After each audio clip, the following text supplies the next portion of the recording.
Hi, everybody. DJ Yokley with you here, and I am joined by a very special guest this time, a man that was there when I was married, a man that has been there for the length of essentially my broadcasting career. His name is Nate Schick. He's the head softball coach at Lakeview High School and getting ready for another great year of some stickball on the diamond, hopefully, fingers crossed. Nate, how you feeling about this week, some of the speculation around it, and how are the girls? Hey, DJ, thanks for having me.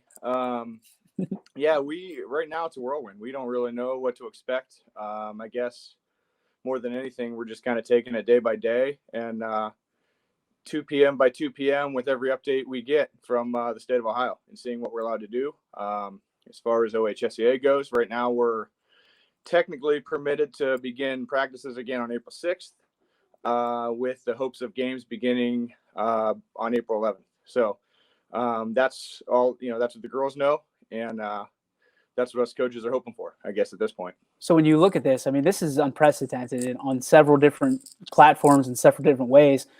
Did you ever think you'd live to see something like this where there's no sports for an extended period of time? No, not at all. This is essentially uncharted territory for not only for high school sports, for youth sports, for professional sports. It's truly unbelievable. And I guess it really makes people like me and you really cherish every day, even just turning on Sports Center, turning on the local news, turning on anything and seeing something sports related, because I'm tired of watching old Big Ten championships games from 2014 right now. So I'm even watching a little bit of soccer from Europe. It's unbelievable. So, oh man. Well, you're still in better straits than I am. I'm stuck with Frozen 2 at this point, so it's been crazy. But when you look at this, I mean, this is a senior class that's been through so much. I've heard the other day that a lot of these seniors were born during 9/11, and now they have to go through this during, their senior year. They're not going to have, supposedly they're not going to have prom if they cancel the spring season. A lot of these kids won't go back to school and have that last few months with their teammates, their classmates. What are you telling your girls at this point to just try to get them through it? Really, it's just, try to get them to stay positive, because right now there's so much negativity, and not just negativity, but even realist statistics, as we're saying, we may not even go back to school this year. And it's heartbreaking to hear that. I'm a high school teacher also. And so this hits home even more than just on the softball field. And I truly do feel bad. My heart hurts for these seniors who have put so much time and energy into the sport and their classwork for, 13 years in the classroom. And they shouldn't have to go through this, but hopefully in the end, ultimately, it's a story that we can tell, that they learn from it and hopefully laugh a little bit from it. Who knows? So this is your second year with the program, correct? With Lakeview? This is my second year with Lakeview, correct? Yep. So, I mean, for those that don't know you, you've been around the game for a long time. Obviously, your daughter is outstanding when it comes to that. She's earned her stripes throughout the, I guess, the fast pitch realm. That many people know your name, many people know her name. Your second year leadership, what are you hoping to bring to the field this year? Honestly, just the experience that I've learned from, I've started coaching softball on a competitive level from when Reagan, my daughter, was 8. And I instantly became addicted into the speed of the sport. I became addicted to the competition that was out there, and locally and regionally, and ultimately now essentially nationally. We've been all over the country playing the sport, her and I, and with other, a couple other girls from the area, but mainly girls from the Midwest. And the passion for the sport is incredible out there. And what I hope to bring is just the, experience and ultimately making it fun for the girls, because it truly is still just a game. And if it's not fun, then why bother doing it? This isn't your mama softball anymore. This is a new game that is really reinvigorated, and we talk about it all the time here at YSN.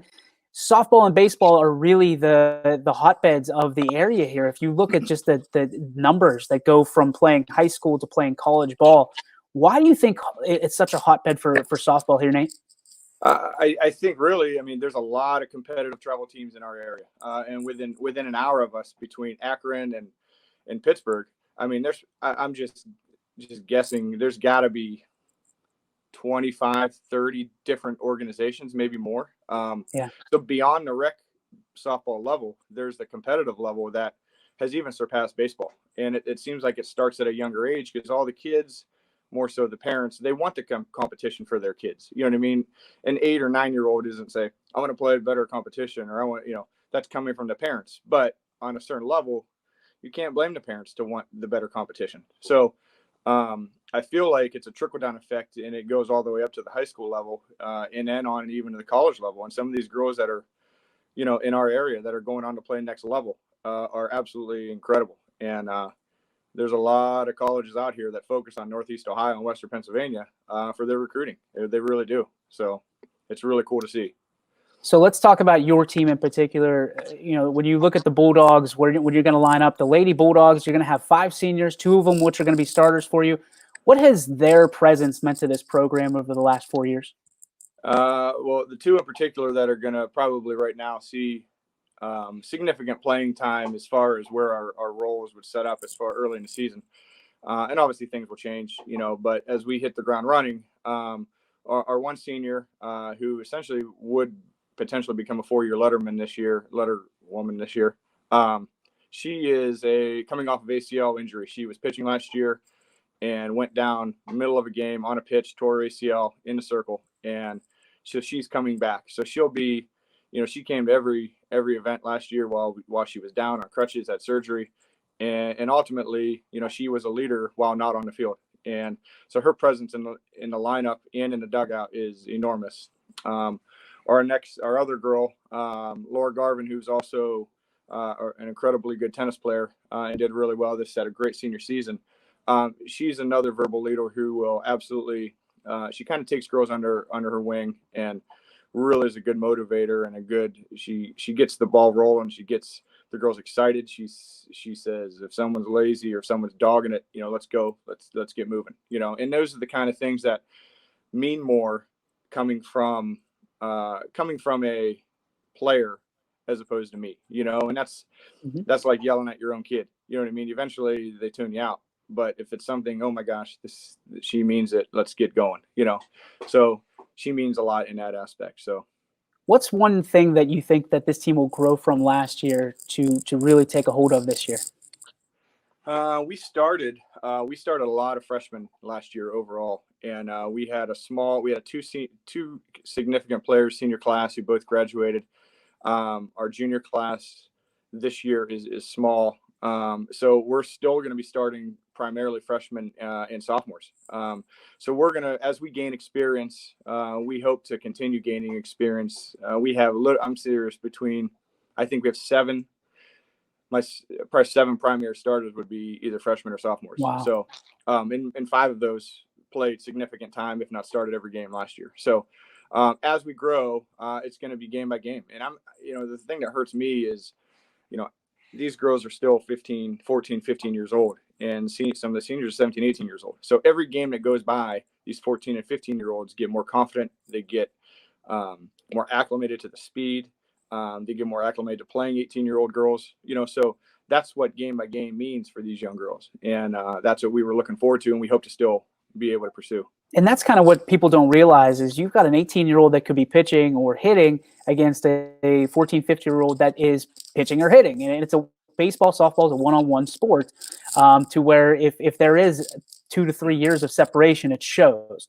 How do you acclimate them? Is it just the experience, or is it getting them some outside opportunities like having travel softball and things of that nature to get them the experience to bring back for the school year?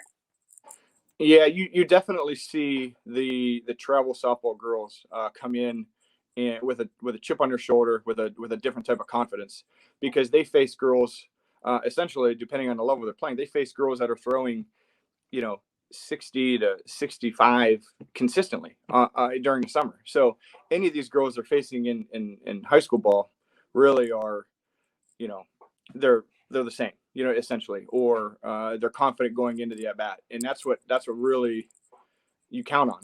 And I rely on them to, build up the girls who don't play that level, or I rely on myself or my assistant coaches to build the confidence of that player. Like, you can absolutely hit this girl. And we try to do what we can in game, practice preparation and speeding things up. And, we'll go live. Like, I'll have Reagan throw live a lot in our game, in our practices, just because I feel like that will help us. Hitting live pitching, there's no substitute. You know, a coach can throw all day long. A machine can throw till the wheel falls off, literally. And it's no substitute than facing a live pitcher 43 feet away from you. What's the strength of this team heading into the 2020 season? I think we're going to be able to hit with anybody. I feel like we're going to be able to play defense with anybody if we stay healthy. So I think ultimately those are going to be our two strengths. Our conference is going to be an absolute buster from the beginning, and we're going to be. It's a true gauntlet, and South Range, they're incredible. They have a really, really good pitcher and a really good program from the bottom. Jeff DeRose does a great job with that program. Jefferson this year, we're up in the district with them, and they have a pitcher who's throws 60, 63, who's going to Akron, and they're loaded with talent. Didn't lose anybody last year, and they won. They ultimately, I think, lost in district championship to Perry. So they're loaded. You got Hubbard, who has multiple sophomores that throw really, really well. One, 60, 58 to 62, who throws gas, is really good. So Poland, of course, they went to regionals last year, or maybe even state Final Four. So they didn't lose much. They lost one of their main pitchers, but they're going to reload because that program is awesome from the ground up. So it's going to be an absolute gauntlet, in a good way, though, in a really good way, because we're excited for the challenges for sure. So what's exciting about where you're at is that there's a lot of parents that are doing this for the first time. You said that you started this when you were 8, competitive coaching. What advice would you give mom and dad at home that are maybe just getting things started or entering competitive fast pitch softball for the first time? Honestly, just play.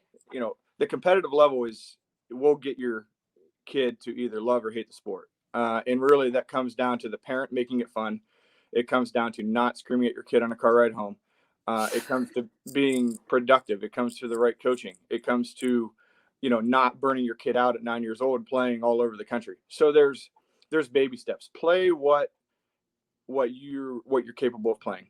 Don't go broke doing it. And if your kid's not having fun, then you need to either look in the mirror or find some way to make it fun for them, or find a different sport, because there is a lot of life lessons learned from this sport. I've made lifelong friends all over this country that I've coached with, that have become best friends that I don't coach with anymore. And I wouldn't change a thing. I really wouldn't. And I love the nature of it. And I feel like there is a lot of value in it as a parent, and more importantly, as a player or student athlete. Nate Schick, the head coach of the Lakeview girls softball team. One more question before we let you go there. Nate Cool Cat, we want to ask you, what's your favorite part of coaching? There's a lot of people that take away a lot of different things, but for you personally, what's your favorite part? Oh my gosh, that's a good one. A really good one. I have multiple favorite parts. One, I love the emotion of it, and I love the impact that I can have on the kids. I really do. And seeing them smile, seeing them succeed, seeing them fail and learn from that failure, that's number one of why I do what I do. You could literally not pay me $1 and I would still do everything I do, because I love the impact it has on the kids. The other part, B to that answer, would probably be, I love the cat and mouse of it. I love the competitiveness of it. I love trying to outcoach the other dugout. And that's just like, DJ, you and I grew up playing sports, and that's what that's about. It's about, I don't care if I'm coaching my son's baseball team. I don't care if I'm coaching her softball team, whatever it is. I want to outcoach that dugout, and I want to outthink them. I want to out execute them. And that means a lot to me. And I feel like a good coach needs to have that quality. Coach Nate Schick, again, of the Lakeview Lady Bulldogs. Thanks for your time, and we will see you hopefully on the field very soon, my friend. Hopefully. Thank you, DJ, for having me. Always. Take care. See you guys. See you, bye.